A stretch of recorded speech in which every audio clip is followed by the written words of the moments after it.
आज हम बात करने वाले तुल्यांकी चालकता एवं मूलर चालकता में संबंध के बारे में। देखो, इसके लिए हम क्या करेंगे, सबसे पहले तो हमें तुल्यांकी चालकता लैम्डा ई का मान मालूम होना और लैम्डा एम अर्थात मूलर चालकता का मान मालूम होना। लैम्डा ई का मान कितना होता है, कप्पा इंटू 1000 अपॉन एम। और आपके यहाँ क्या आता है, आपका एन आता है, क्योंकि क्या है, आपकी लैम्डा ई है। जबकि लैम्डा एम का फॉर्मूला कितना होता है, कप्पा इंटू 1000 अपॉन एम आता है।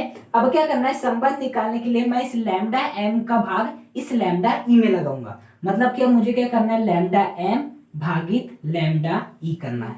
लैम्डा एम का भाग किस में देना है, लैम्डा ई में। तो देखो, लैम्डा एम का मान कितना है, लिखो कप्पा इंटू 1000 अपॉन एम लिख दिए। अपॉन क्या आ जाएगा, कप्पा इंटू 1000 अपॉन एन। अब देखो क्या होगा, आपका lambda M upon lambda E क्या हो जाएगा, देखना, कप्पा इंटू 1000 अपॉन एम। अब देखो क्या हो जाएगा, जो एन है वो ऊपर चले जाएगा। हाँ, तो एन आ जाएगा ऊपर, नीचे आ जाएगा कप्पा इंटू 1000। अब देखो, कप्पा से कप्पा कैंसल, 1000 से 1000 कैंसल। तो क्या हो जाएगा, आपका लैम्डा एम अपॉन लैम्डा ई वो किसके बराबर हो जाएगा, एन अपॉन एम के। किसके बराबर हो जाएगा, एन अपॉन एम के बराबर हो जाएगा। अब देखना, सबसे पहले अब हम नॉर्मलता के फॉर्मूला लिखेंगे यहाँ पर, और हम किसका फॉर्मूला लिखेंगे, आपके मोलरता का। ये क्या आपकी मोलरता है।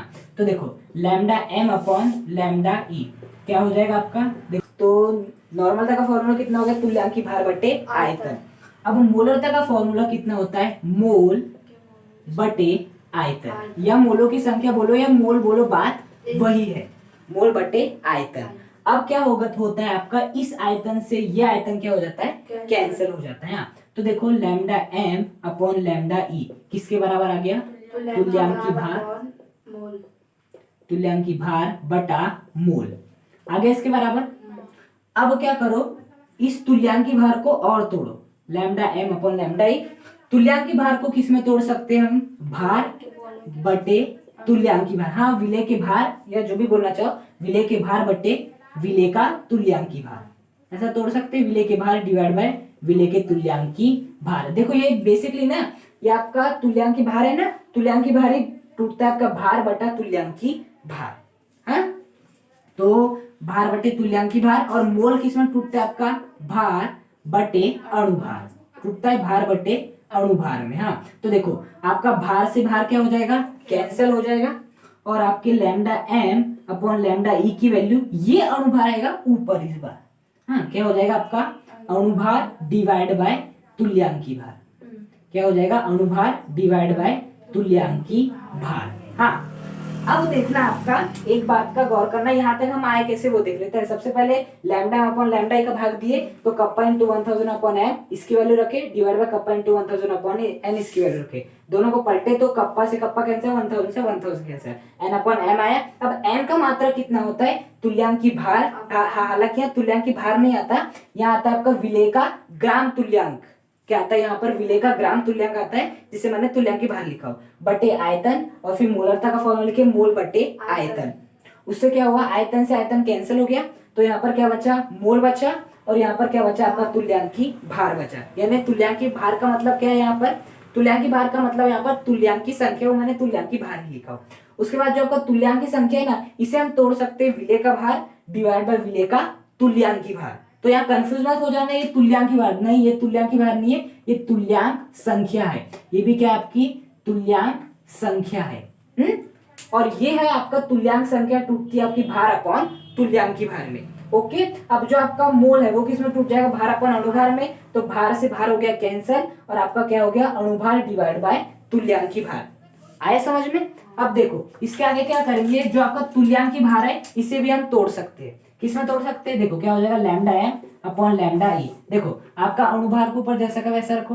अब देखो, जो आपका तुल्यांकी भार होता है वो क्या होता है, अणुभार बटा एक्स। क्या होता है, अणुभार बटा एक्स, जहां पर एक्स का मतलब होता है चार्ज कितने। जैसे कि NaCl की यदि मैं अणुभार निकालूं, तो मुझे क्या करना पड़ेगा, सबसे पहले इसका अणुभार लिखना पड़ेगा, जो भी इसका होता है, डिवाइड बाय चार्ज कितना इनके ऊपर, प्लस माइनस, एक ही चार्ज है तो यहाँ पर कितना आ जाएगा, एक्स का मान 1 आ जाएगा। अब देखो ये वाले अणुभार से ये वाला अणुभार क्या हो जाएगा, कैंसिल हो जाएगा। तो finally lambda M upon lambda E क्या आ जाएगा, 1/1 अपॉन एक्स।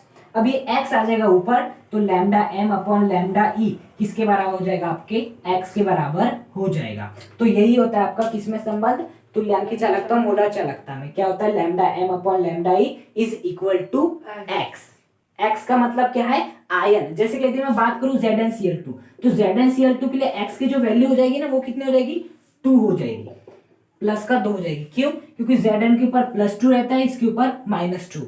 यदि मैं किसकी बात करूं, आपके NaCl की बात करूं, तो कितनी हो जाएगी, इसके लिए x की वैल्यू 1 हो जाएगी। यदि मैं किसकी बात करूं, आपकी MgSO4 की, तो इसके लिए x का मान कितना हो जाएगा, 2। क्यों, क्योंकि यहाँ पर 2 प्लस रहता है, यहाँ पर 2 माइनस रहता है, हमें कोई भी एक आवेश लेना रहता है। हाँ, तो ये होता है आपका अभिष्ट समझा। लैम्डा एम जहां पर क्या है, आपकी मोलर चालकता, लैम्डा ई क्या है, आपकी तुल्यांकी चालकता, और x क्या है, आयन कितने है। और संबंध हमने आसानी से निकाल लिया। देखो यदि यहां से मुझे किसका मान ज्ञात करना हो, लैम्डा ई का मान ज्ञात करना हो, हाँ, यदि मुझे मान लो कभी लैम्डा एम का मान दे दिया गया हो और मुझे लैम्डा ई का मान ज्ञात करना हो, तो हम किस प्रकार से करेंगे, लैम्डा एम का यहाँ पर मान रख देंगे, एक्स का मान हम निकाल सकते हैं और आसानी से लैम्डा ई का मान हमें ज्ञात हो जाएगा। उसको ज्ञात करने के लिए हम क्या करेंगे, देखो लैम्डा एम अपॉन लैम्डा ई है इज इक्वल टू एक्स है। अभी लैम्डा ई भाग में है, इधर आएगा तो किस में आ जाएगा, गुणा में आ जाएगा लैम्डा ई। अब देखो मुझे यदि लैम्डा ई की वैल्यू निकालना तो एक्स को इधर लेना पड़ेगा, एक्स किस में भी गुणा में, इस साइड में आ जाए तो किस में आ जाएगा, भाग में आ जाएगा। तो लैम्डा ई की वैल्यू कितनी आ जाएगी, लैम्डा एम अपॉन एक्स। मतलब कि कहीं यदि मुझे लैम्डा ई की वैल्यू निकालना है लेकिन मुझे लैम्डा एम का मान दिया है, लैम्डा एम का मतलब होता है मोलर चालकता, तो मैं उसमें बस एक्स का भाग निकाल के लैम्डा ई का मान निकाल सकता हूं। अभी हम क्वेश्चन भी करेंगे किस प्रकार से निकाल सकते हैं।